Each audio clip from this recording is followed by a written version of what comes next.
Hello, my name is William Carter. I'm the Senior Officer for WASH and Emergencies with the International Federation of Red Cross and Red Crescent Societies based in Geneva. While I usually focus on emergencies, today we're going to talk about monitoring and evaluation, particularly in the context of sustainable WASH work and in the context of resilience. Before we get started, I just wanted to kind of lead off with two kind of caveats, two sort of points to keep in mind throughout this presentation. The first one is you will not be an expert in monitoring and evaluation at the end of this session if you're not already one. It's a very complex topic, very one that needs a lot of time and mostly practice to get really good at. So I do want to introduce a few things, particularly in the context of sustainable WASH. But I just want to encourage you to practice. It's the only way you'll get better at this. Write a log frame, get somebody to comment on it. That's the main way that anyone gets good at this particular topic, and it is an important one. The other thing I will say is that this is a very subjective topic. This is not mathematics. If you ask 4 people a question about a log frame, you will get 5 answers. That can be a good thing when you are, especially when you're starting off. Do listen to the feedback, do get feedback, and do listen to it. You can learn a lot from people's comments on your log frames. But just keep in mind that everyone will have a different opinion about it. I've never produced a log frame that didn't get some kind of comment or disagreement, and I don't think I've ever read one that I didn't find something that I disagreed with. Just keep that in mind. It's a very subjective topic, a very subjective area to look at, and if people are saying that you're doing it wrong, you might be. They may just have a different way of doing it. And that's the last thing I'll say is I work for the International Federation of Red Cross and Red Crescent Societies. This particular presentation will be very reliant on IFRC ways of working and tools.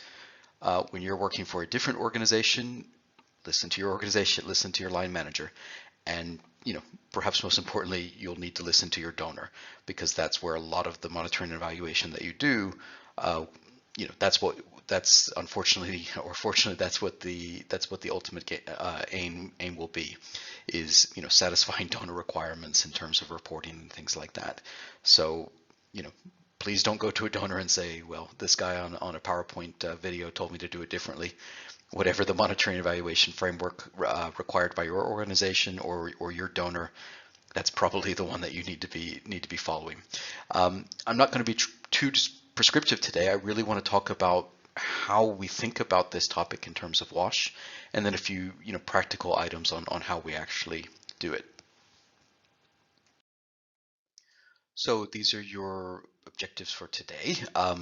Again, you will learn some specific things around different items within monitoring, like indicators, objectives, things like that. But I do really want to talk a little bit about the why we do this and why we do it this way, because I do hope that can kind of have some influence on how you approach this topic, and hopefully that will ultimately improve the way that you do it.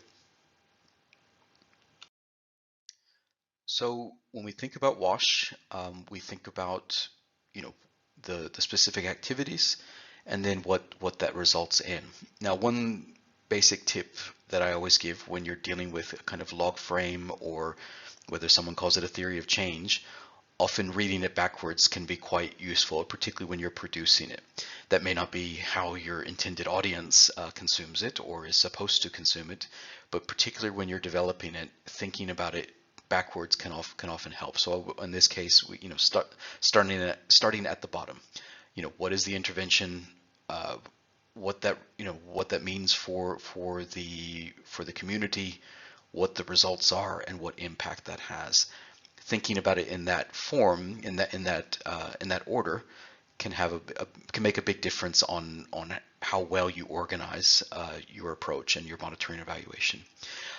You'll see from this slide, it's very focused on health, but I always take this opportunity to remind you, while that is likely to be a big focus in your monitoring and evaluation approach in a WASH project or program, the impacts of WASH do not begin and end with health. It's obviously a very key part of what we do. Between 1.5 million and 4 million people a year, primarily children, do die of diseases and other things related to lack of water and sanitation. So obviously health is a big part of what we do, big reason we do what we do. But again, it doesn't end there. The benefits of WASH, there's so many of them when it comes to one that I like to focus on, which is dignity, which can be a little bit hard to quantify, but it is a really essential part of, improving human life, is by improving people's dignity. But there's so many other things, nutrition, economic status, educational outcomes. There are so many. That's why WASH is related to so many of the Sustainable Development Goals.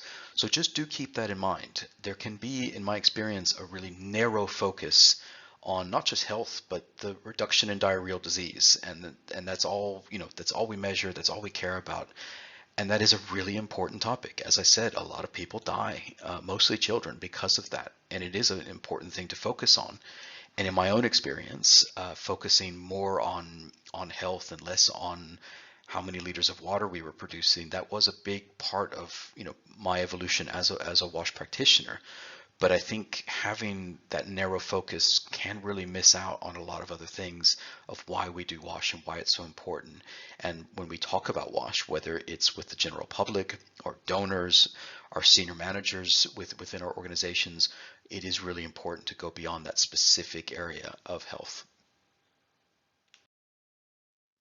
So, as I said, when we think about what we hope to achieve in a WASH program, when we think about the impact that we want to have in our WASH programs, health is going to be a big part of that, and certainly going to be a big part of what we measure. However, measuring those health impacts directly is often very difficult. It's also very expensive, and I think if I can be a bit frank about this, there is a bit of an industry around this that has grown up through, primarily schools of public health, in measuring the health impacts of a lot of different health interventions, but WASH in particular. And I think it does miss this key thing, that measuring direct health impact from a WASH intervention is both difficult and expensive. And using the parlance of public health and research in general, it is extremely subject to confounders. This particular example we have on the slide, you may have a community that did not, prioritize diarrheal disease. There are communities around the globe that don't view that, particularly in children, as a serious health issue. And if you do really good health education and let them know that diarrheal disease, particularly in children, is a very serious issue, you may actually have more people visiting the health center. Now, that's a good thing. But if your monitoring framework and your evaluation framework purely is based on how many people are visiting the local health center with diarrheal disease, you might come away thinking that your WASH project was a complete failure. The incidence of diarrheal disease went up after our project. What have we done wrong? So, I mean, that's a slightly simplistic approach to things, but I think it's just a way of being very clear about why that kind of basic, we did activity A and got a health impact B, it's rarely that simple. And yes, there are ways to do that. I often question their utility and certainly their accuracy. But all I want to point out is that the more complicated and therefore expensive your monitoring and evaluation system is, that's less money that can go to people who need it. So every dollar you're diverting into a more complicated monitoring and evaluation scheme that more complicated than it needs to be, that's one less dollar that goes into people's water and sanitation needs. So just do keep that in mind, that this is not so simple as we have to have the best monitoring and evaluation system. No, we have to have one that tells us what we need to know, and one that is the most efficient in terms of prioritizing our resources. So when it comes to infrastructure, how do we monitor the impact of this thing that's on my screen, this hand pump? How do we know what the health impact of that device is? As I said, we could put in a very expensive monitoring system and measure the diarrheal disease rate before and after we've put in that hand pump, but that's likely to be both expensive and perhaps not particularly accurate. What we prefer to do is use something called the Minimum Evaluation Procedure, the MEP. This was actually developed by the WHO, the World Health Organization, in, I believe, 1984, with the assistance of Dr. Sandy Cairncross. It asks two very basic questions. Is the water system or the sanitation system, is it functioning? And if so, are people using it? That's it. If those two things are happening, you can assume a health impact. If people have access to clean water and they are using it, then you can assume a health impact from that intervention. It really is that simple. Not a lot of people want to stop there, and there is another question I'm going to ask here in a second, but it really can be that simple. We may not be able to quantify it as much as we like, and I think that's worth acknowledging. We won't have a nice number that says if we had a 46% improvement in whatever, but when you've done this long enough and you realize that that number 46 was probably suspect to begin with, why would we waste our time and money trying to get something that specific when we can say this percentage, hopefully a very high percentage of people, had access to water and sanitation at the end of this intervention. And we know from, whether it be, in-depth research studies in the last 10 or 20 years, or something that was proven over 150, almost 170 years ago, when the first epidemiological study on cholera was done, we know that water and sanitation have a health impact. So why not just measure how many people have that? I like to think of latrines as a vaccine. We know from a lot of different research studies what the efficacy of a latrine is, so let's measure the coverage and keep it simple. Again, that's not the universal approach to this. I won't claim otherwise, but I do think that we could make our lives both simpler and our money go further to help more people if we kept it just this simple. Is the system functioning? Is it in good repair? Is it delivering what it needs to do? And are people using it? That second question is important because we can build a very expensive water supply system, for example, and the tariffs are too high, and so people are going back to the river because they can't afford the clean water. So it doesn't matter how nice the water system is. Oh, we have a nice reticulated pipe system. If people can't afford it or don't have access to it, then it doesn't really matter. So I think those things, is it functioning? Are people using it? Really, really key questions you want to ask, and that's where we get into access. This is a slightly more complicated way of looking at it, but I think it's useful because it does suggest interventions when when the answer is no to those questions. So if is the system functioning? No. Well, then what can we do to address that? Are people using it? No. Then what can we do to address that? But also, even if we do have the health impact, is that enough? I remember very clearly walking through a village in Zambia and someone saying to me, well, these latrines are great, but if we don't have any food, how do you expect us to fill them?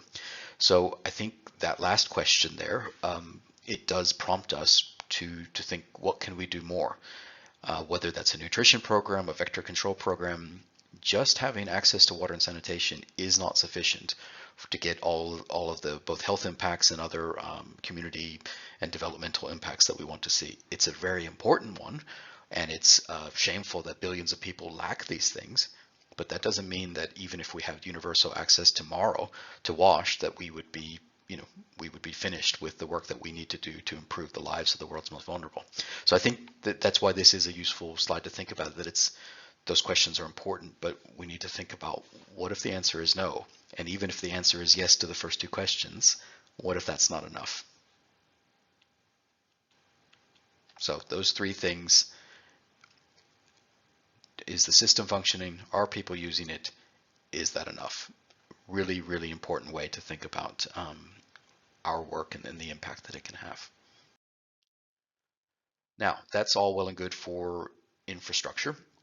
So we've got our pipes and pumps and things, and we've got our latrines, but obviously we know that wash infrastructure is not sufficient to get the improvements in health and dignity that we need to see. So hygiene behavior, trying to do hygiene promotion to get hygiene behavior change is obviously a very critical part of our work. The question is, how do we measure it?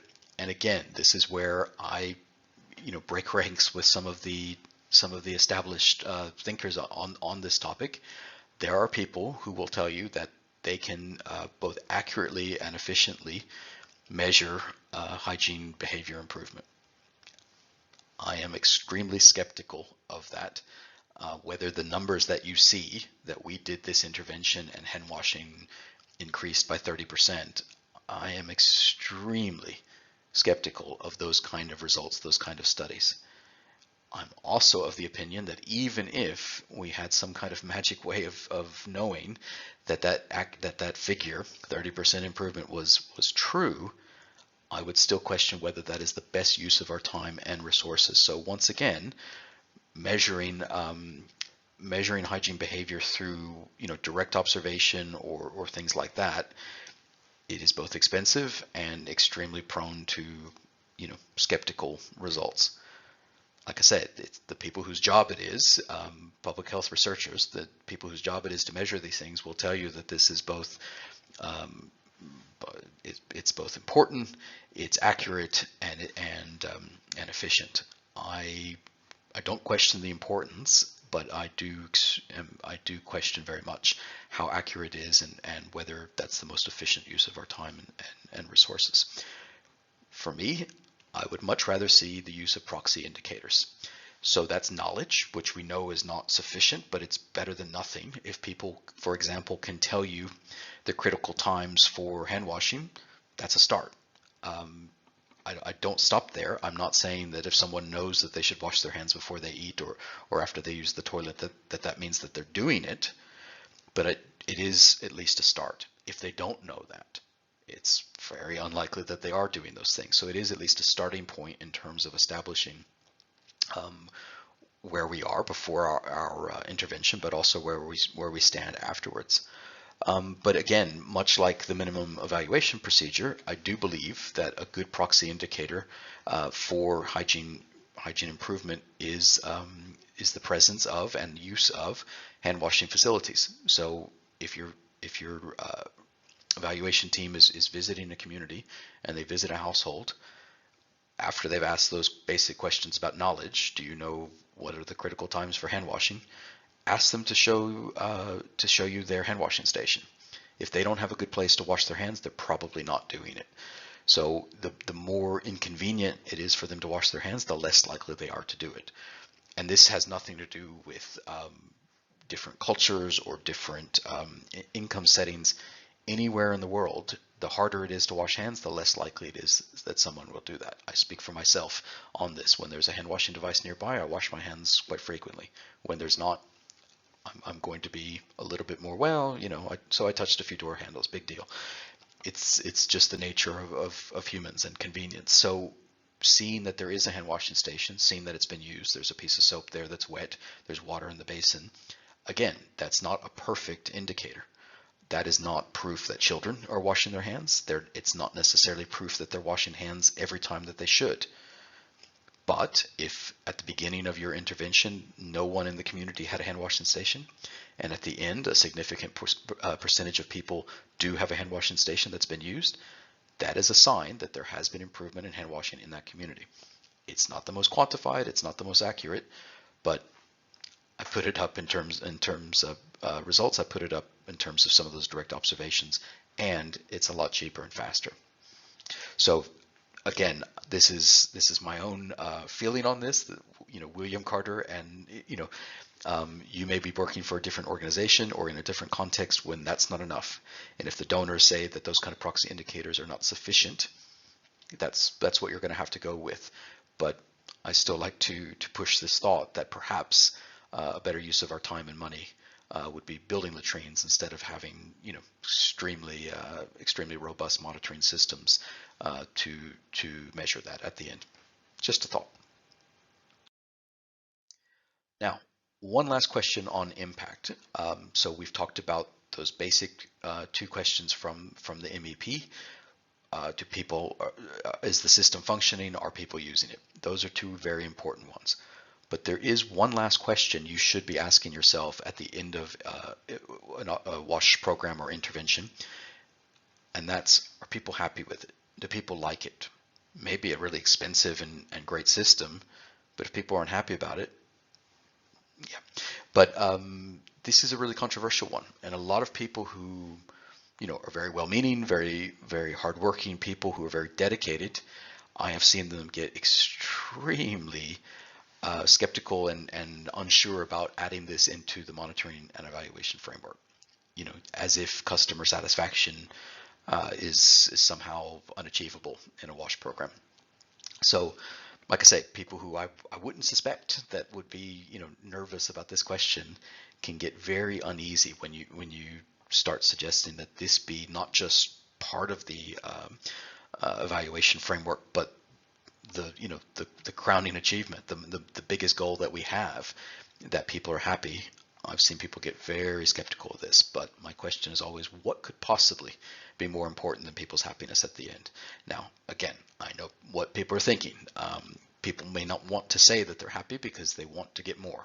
And that's certainly a risk. And I think you can mitigate that through how you ask questions. But also, if people aren't happy with what they got, then what have you done wrong? So again, this is not something, this is not a sector-wide agreed upon approach. You will certainly find people reluctant to do it. Your line manager may not let you do it if you're, you know, depending on where you are. Your donor probably would like to see it, even if they may not be happy with this being the main achievement that you're trying to get. But again, I think we could do better as a WASH sector if we put more emphasis on this question than we currently do. Great. So we've got a functioning water and system, and everybody has a toilet, and everybody has hand washing, and that's great. But it's very difficult to predict the future. How do we know that what they have on day one, after the water system is built and after the toilet's built and after we've, you know, run a bunch of hygiene promotion campaigns and house-to-house visits and all of these great things, that's fantastic. Everybody's excited about WASH. Everything's going great. But at any time, any one of those things can fall apart. People can just stop washing their hands because they're bored, and they go back to old habits. The latrine collapsed into the ground, or perhaps they decide they would prefer to keep it for guests and they lock it up. And we know that hand pumps break all the time. Water systems break all the time. And so how do we know that? We don't have a crystal ball for that, and it's very difficult to predict our sustainability.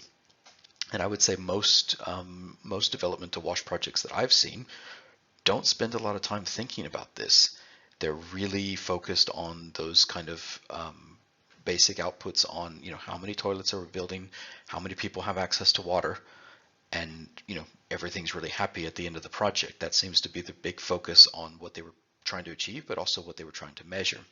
So we need to think about what happens after the project's over, when the excitement has gone down a little bit, when your organization or whoever was responsible for doing these WASH interventions, that they've moved on to something else, or the money has run out. How do we know that in 2 years, 5 years, that these systems are likely to continue to be providing the health and other impacts that we've told the donor that we achieved? So this is the $1 million question. It's not easy. The next slide is not going to be a piece of technology that is able to look into the future. We're going to ask some very basic questions that hopefully will measure somewhat accurately what the sustainability of our work is. So this approach is called the Sustainability Snapshot. It was originally developed by WaterAid and later expanded upon and perhaps made a little bit too complicated by our friends at WEDC.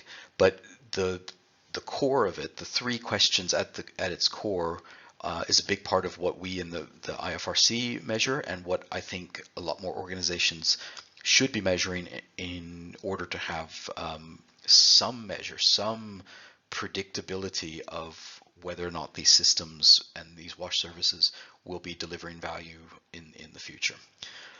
So we have 3 questions, and this is if we can answer these questions as we're closing up our project, and more importantly, if we can be aiming towards those, towards getting to a yes on these questions, we can be quite sure that it's not 100%, but we can be more sure than other approaches to know that this will be a sustainable wash project. So the first one, and probably the most important one, do they have access to money?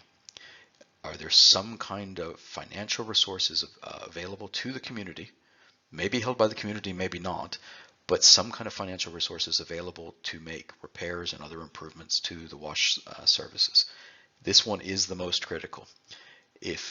And the other 2 are important, but this one, we will spend a little bit more time on it because it is so important and complex.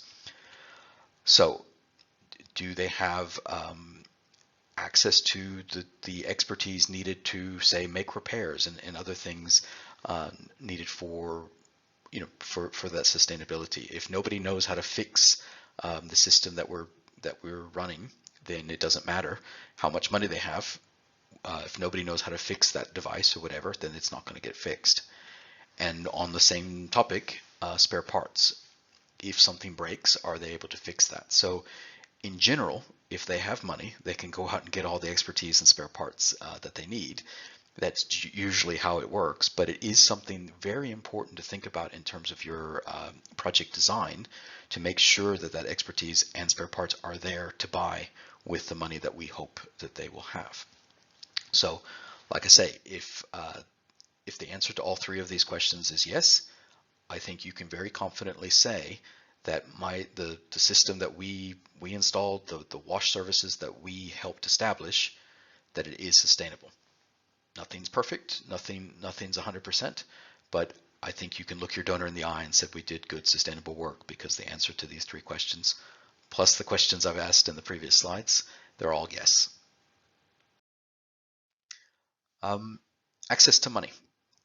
So there's kind of 2 main problems that occur around this topic, why this is both important, but also why it's such a big barrier. In the 20 or so years that I've been doing this has been the #1 area that's challenging in sustainable wash.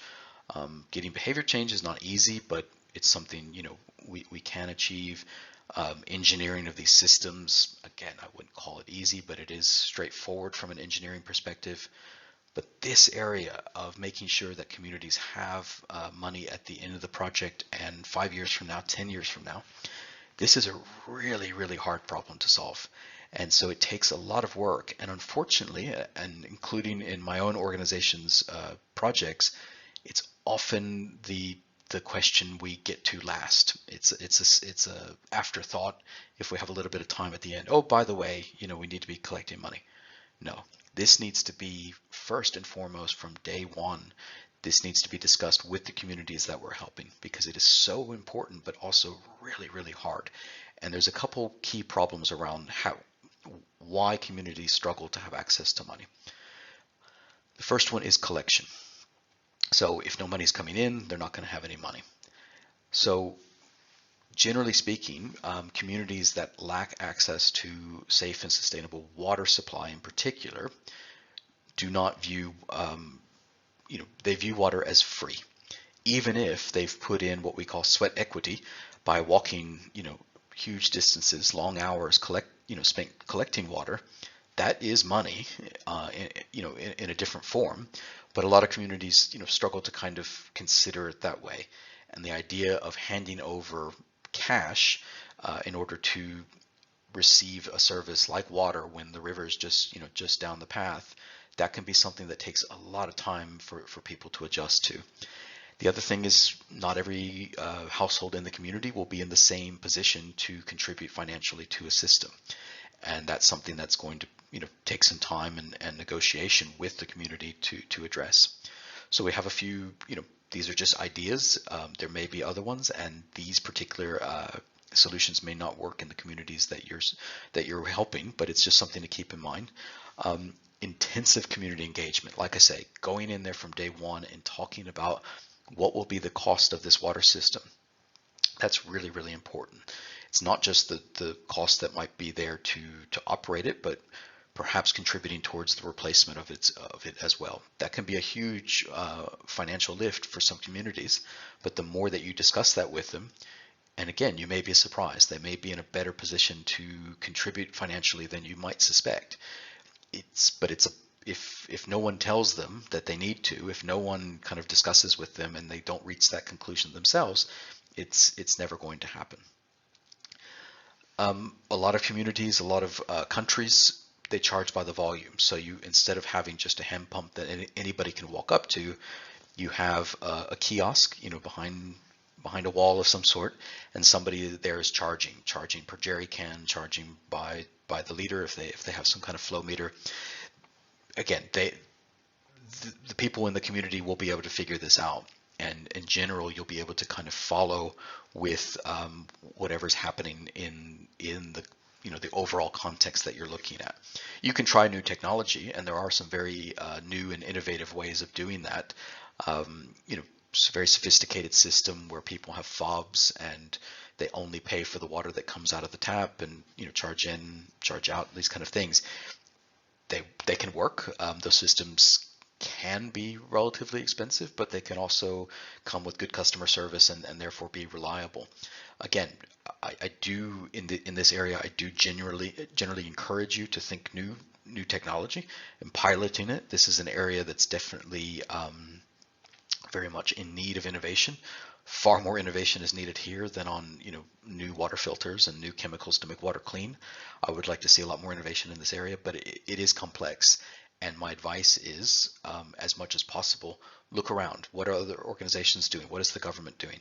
That's the best way to think about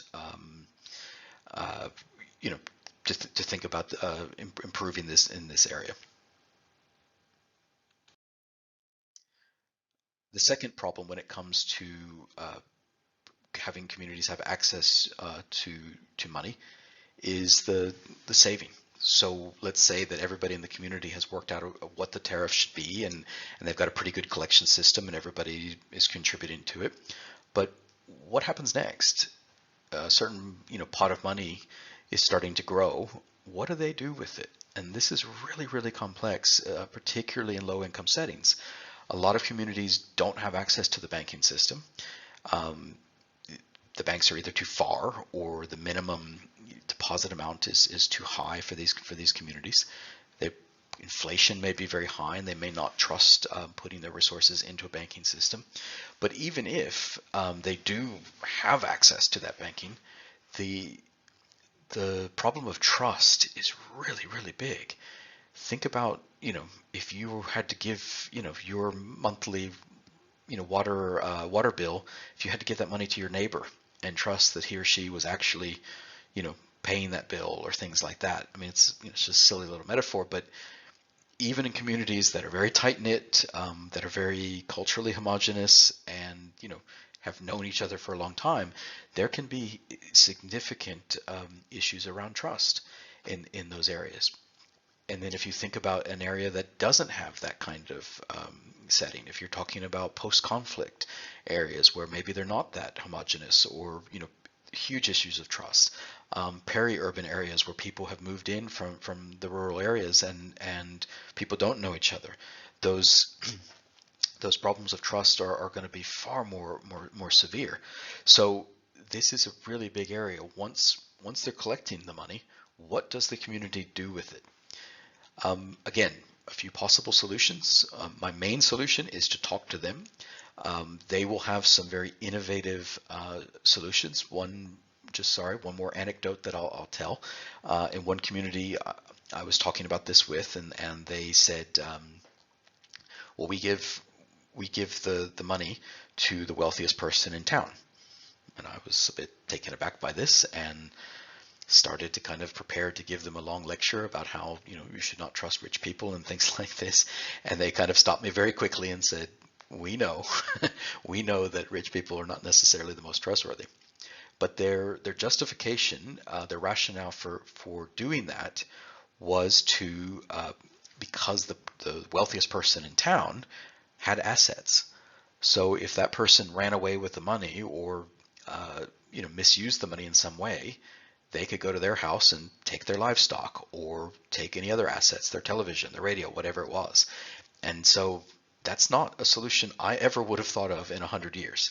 But by just asking them, what do you want to do with the money that you will be collecting, that you will then be responsible for using to replace your water system, that community can come up with some very novel and effective ways. So that's my main proposed solution. But I just want to give two other ideas here.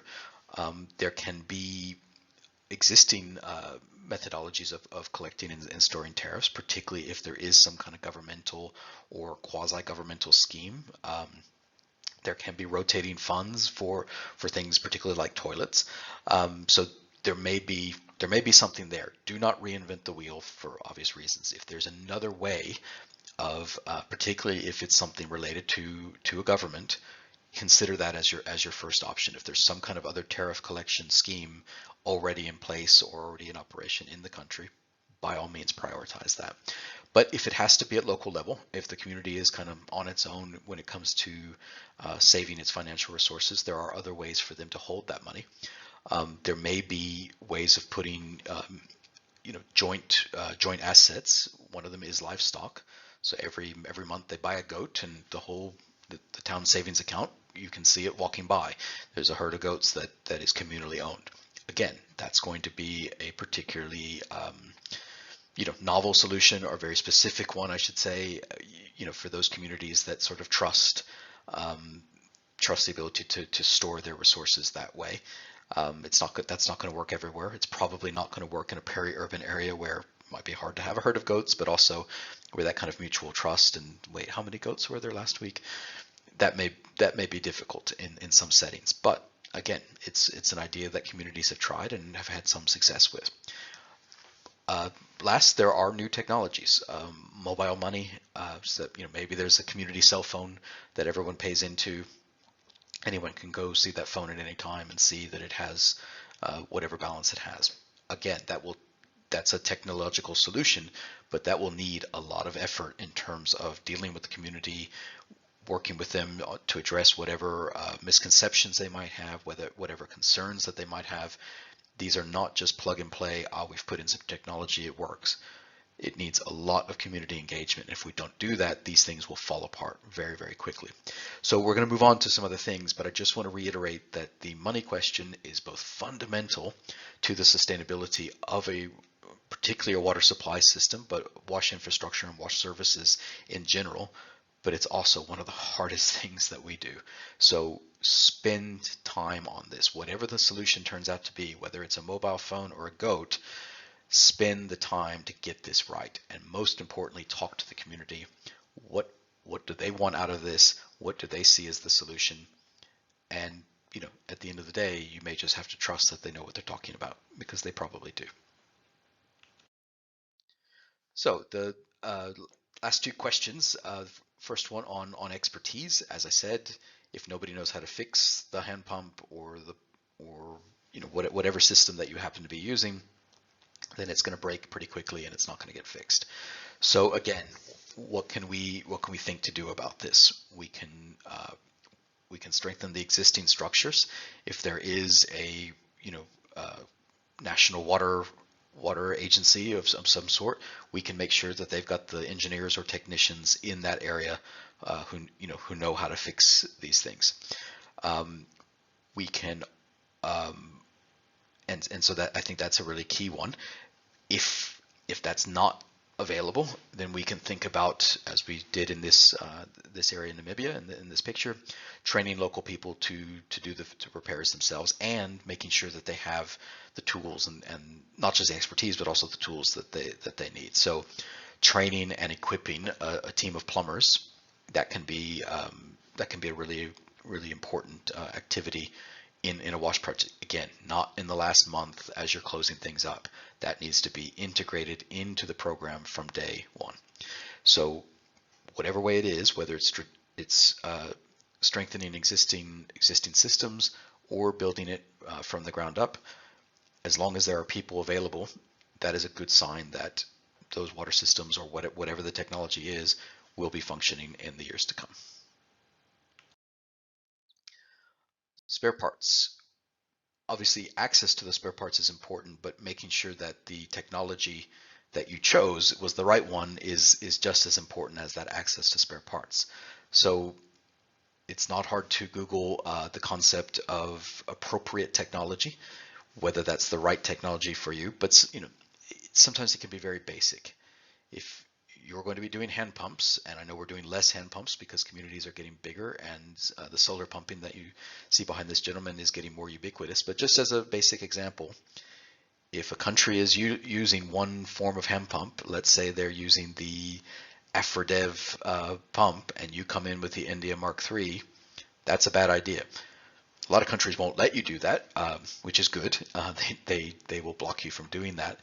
But do ask around before you bring in a novel technology. If you're bringing in a new technology, you will need to pilot it. You will need to work with the communities and the government on those things. But if there's something that is a ubiquitous piece of technology already in a country, not just the region or community that you're working with, but across the country, if what you're proposing is not in line with that, it's probably not going to be a great piece of equipment. But all those other things, is it robust? Is it going to break on the first day? All of those things are really, really key questions. But just being in line with what everyone else has, that's a really important part. And again, you can consider maybe there's a local trader, maybe there's a governmental office that could be supported to stock the kind of spares that we need to keep these systems functioning in the future on some kind of rotational basis or something like that. Again, that is not an easy thing. It sounds great. It took me a few seconds to write that bullet point, but that is a very, very difficult endeavor, setting up something like that. Anytime you're talking about working with markets and setting up local traders to do things, that's not a couple days. That's a very complicated way of establishing it. It's important, it's effective, but it's not simple and it's not fast. So again, these things have to be thought about from day one, not in the last week of the project. Won't spend too much time on this particular slide, but it is a way of thinking about what we do beyond health. What is the broader impact that WASH has on resilience? A number of years ago, when resilience was a kind of bigger deal than it is today, people would actually ask me, what does WASH do for resilience? I always found that just a very bizarre question, because we obviously can have a great impact on the resilience of a community that lacks WASH infrastructure and is not practicing good hygiene behaviors is unlikely to be a particularly resilient community. So just to think about what impact that we have in terms of people's economic well-being and other things, I think that's a really important way of rooting the work that we do that looks very different. It's just pipes and pumps, but how does that actually contribute to the resilience agenda? I think a little bit of time spent on that when you're designing your program, but particularly your M&E, I think that can really improve how you approach your project, but also how you justify and how you talk about the great things that you've done. Right. I know this is not a short presentation. I've spent a lot of time thinking about the why and what we're trying to measure and what the approach should be. Now I'm going to get a little bit specific of exactly how do we do this. Well, now we know we've got our theory. We know that it's important to think about health, but not only health. And when we think about health, we can't necessarily directly tie it to a specific disease indicator. But what does an M&E structure actually look like? What are we actually looking at when we talk about doing M&E and WASH? So this is the basic project cycle when it comes to M&E. We have our monitoring plan. What are we going to do? How are we going to measure all of those things? If we can't measure it, it doesn't exist. That's our approach. So we need a plan for that. We start with a baseline. On day one, how many people have a toilet? How many toilets are there? How many people have access to water? What are the sources of water? We want to know where we're starting from so that we can show at the end how much we've achieved. We're going to be doing the regular monitoring of that. We're going to be measuring how many toilets are we building, how many people are we serving, things like that.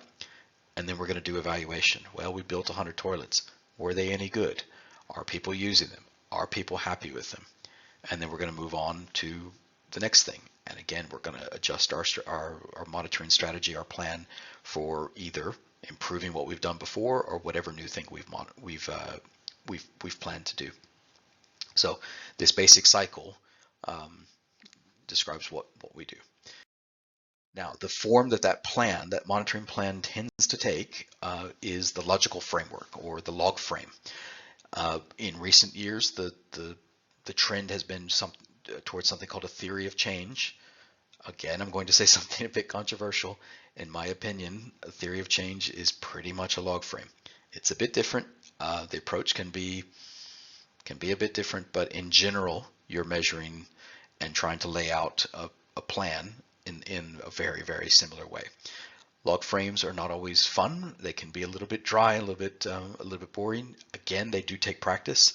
I recommend as soon as you can, as soon as you get the opportunity, try one out. And if it's not a log frame, then try out a theory of change.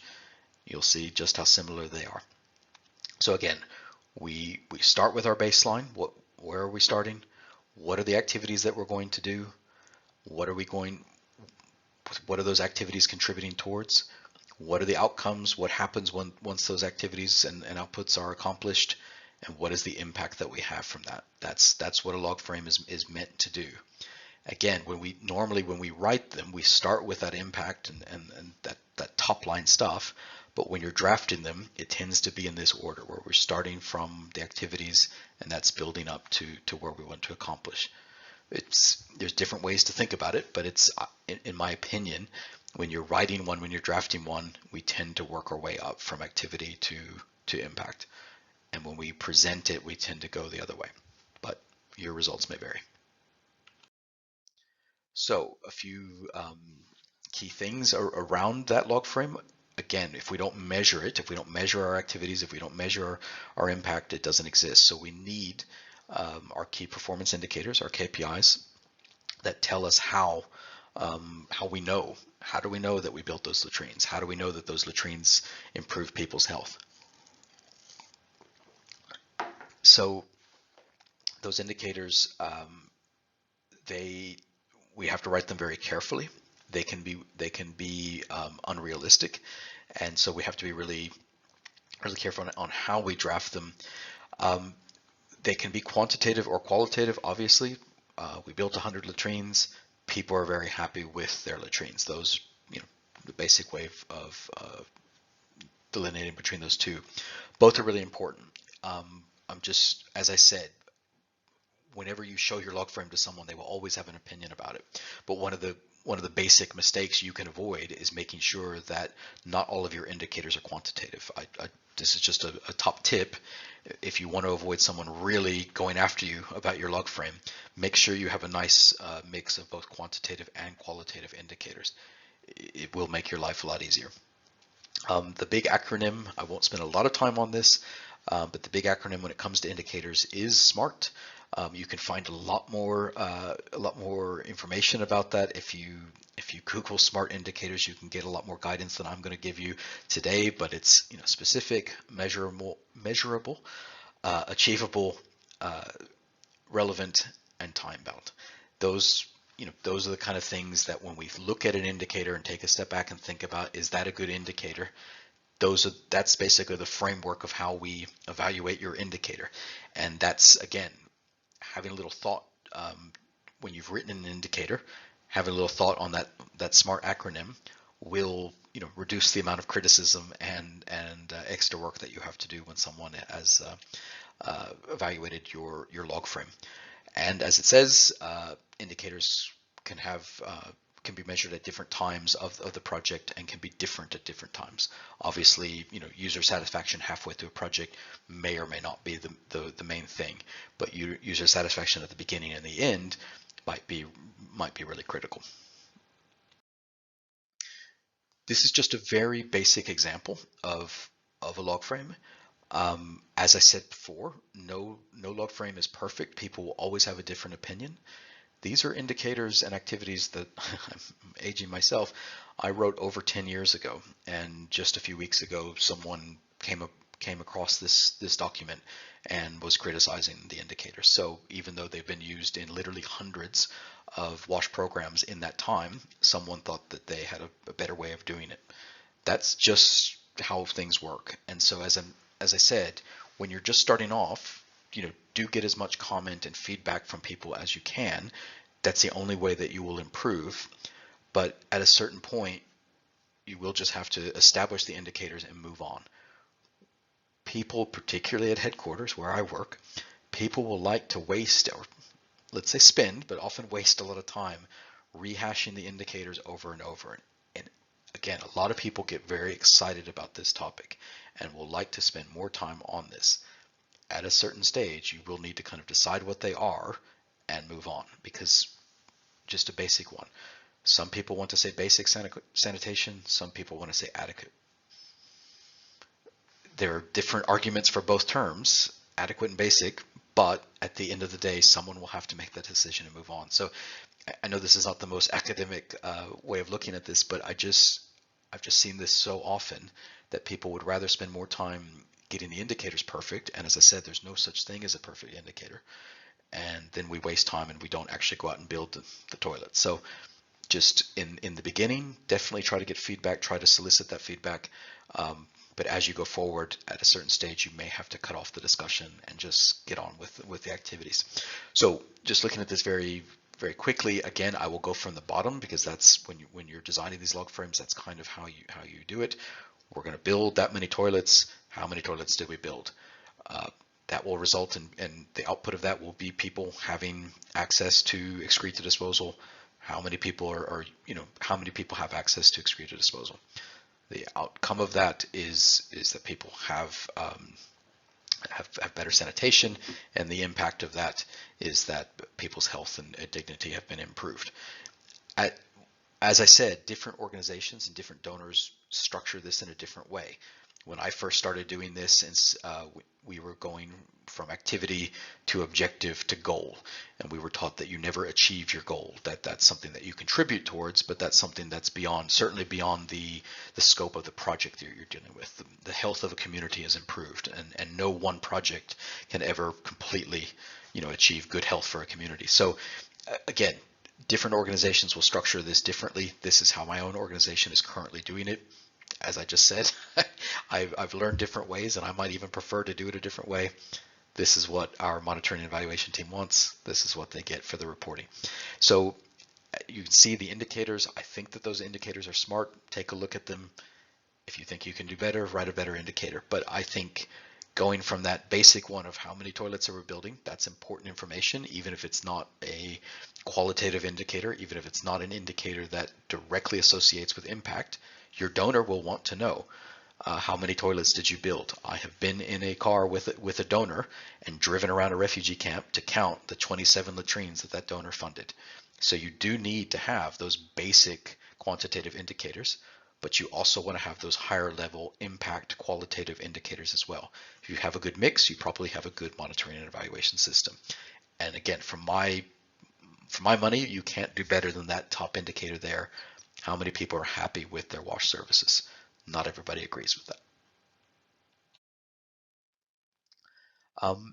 So that measuring of that sustainability snapshot that we looked at, that's really what we're trying to achieve. Measuring that is telling us whether or not our sustainability snapshot was right. And we do that in the IFRC. We do that in something called a look back study.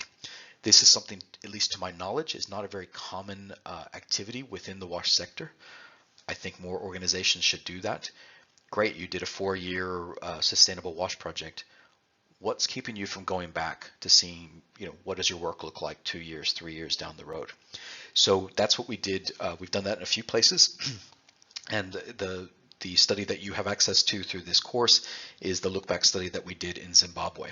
So you just see the breakdown there of when we started the project, when we completed it, and when we went back.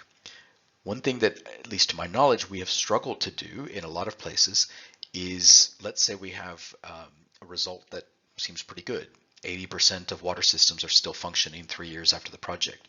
Now, One, I don't know if that's good. I don't know how we compare to industry standard on that because, as I said, not a lot of organizations are doing this practice. So, an NGO may be doing much better work than we do, but because it's not measured, we don't know. But let's say it's 80% and we pat ourselves on the back and say, great, 80% sustainability. That's great. Okay, but what about the 20%? What about those people who had access to water on day one after the project was finished and now 3 years later don't have access to water? That's really hard. It's really hard to mobilize funding for that. Donors tend to want to move on to a new setting, a new area that people have never had a wash project before, rather than go back and fix what didn't necessarily, wasn't done properly the first time. So again, I don't have an easy answer for this, but it is something to think about, that even if you have 95% sustainability, 95% of the water systems are still functioning, 95% of the toilets are still in use, 95% of people are still practicing good hygiene behaviors, what about that 5%? No matter how low that number is, it's still people without access, and therefore we are not reaching our goal of universal access. So just something I like to remind people is, even if you have great sustainability, there's still work to be done afterwards. So just some limitations when it comes to a monitoring and evaluation framework. Again, they're complicated, and so we want to try to structure them in a way that can be done over a long course of time. So the indicators that we're measuring in the baseline should be as close as possible to the ones in the inline, so that we're measuring the same thing. If you're measuring, if you're measuring different things, then you're not really able to show that you've made any change. But it also goes to the time that you've spent developing that framework, the training that you've done for the people collecting that information. So as much as possible, those should be linked. And in general, one advice I would give, if you didn't do a baseline, you might want to really question how much time you want to spend on an inline. I know that sounds a bit crazy, but we did a number of years ago at great cost bring in a world-renowned expert on WASH to evaluate a program, and because he did not have access to our baseline data, he spent our money and didn't really deliver much in terms of results because he couldn't compare start to finish. So you may, if you have inherited a bad project that didn't have a good baseline study in the beginning, you may want to be careful in how much time and effort and resources you spend on inline. Just another tip. So you need to think about what is it that other organizations have done, not just in WASH, but I would say in other other health things. If someone's been running a big nutrition program and people are happy in general, that may not be the best thing. There may be some confounder there. It doesn't mean that you have to not do the study, but you do need to acknowledge that, I don't know, maybe you were doing the water system, but somebody else came and did the toilets. So not all the health impact or even satisfaction in WASH will have come from your aspect of that. So, thinking about, what has happened in that community in the time that you've been involved in it outside of your own interventions. I think that's, something that's worth thinking about. The thinking about what is happening in other locations, thinking about, how does your site compare to places that maybe receive no intervention or a different intervention. I think that's a really worthwhile thing to do. It may not be like for like. Communities might be different, but it is something worth thinking about in terms of really demonstrating whether or not you've actually, how much impact you've actually had in your project. Just a few more thoughts here. I know this is a long presentation. When you think about yourself, when you think about the water system, when you walk, either across the room or down the hall and turn on a tap, do you know where that water came from? I don't know actually what my source of water is. I live in a medium-sized city. I know just by reputation and the fact that I've never been sick from drinking water here, that it's a pretty good system, but I have no actual idea where the water in my tap comes from. What I do know is that there is a very well-respected authority in my town that is responsible for doing that. And so I'm able to delegate that responsibility to them. And that's why I have clean water, not because I go myself once a month to check on the pipes. I know because I pay a fee for my water, and I get the service that I want. So measuring not just the water system itself, but the enabling system around there, what we call stakeholders, that is also really, really key to measuring not just the impact, but also the sustainability. It goes back to that, that money issue, but also the expertise issue in the spare parts. If all of the systems that have been put in place to look after the wash services, or to continue to deliver them, depending on the nature of what you've done, if those are functioning, if those are doing what they're supposed to be doing, whether it's just having a meeting or whether it's doing repairs or other things, those are also really, really important to measuring our sustainability and how much resilience. Have you built a resilient system, not just a really good pipe and a really good pump, but have you built a resilient system around that? Doing some monitoring, and this table gives you some good ideas on some ways to measure that. That's a really, really key thing of kind of taking a step back and not just having a laser focus on that hand pump, but thinking about the system that's there to look after that hand pump. I think that's a really, really key thing that we can do. Okay, you've made it. Concluding remarks. I won't spend too much time on this because I know I've repeated myself multiple times during the presentation. But just to say, I'm a big believer of the minimum evaluation procedure. Measuring those things is a really quick and easy way to be confident that you've had a health impact in your wash service. It is not just tied to water supply. You can apply that approach to a wide range of wash interventions and services. And I do recommend, even if you're not allowed to get away with being quite that simple of just answering a few basic questions, even if it does have to be more complex, I think having that at its core, the functioning and access of the using of, having that at its core of your measurement of success, I think is a really good approach. Similarly with sustainability, and I wouldn't say this is controversial. I don't think other people necessarily have a lot of different approaches to this. In my opinion, it's rarely done.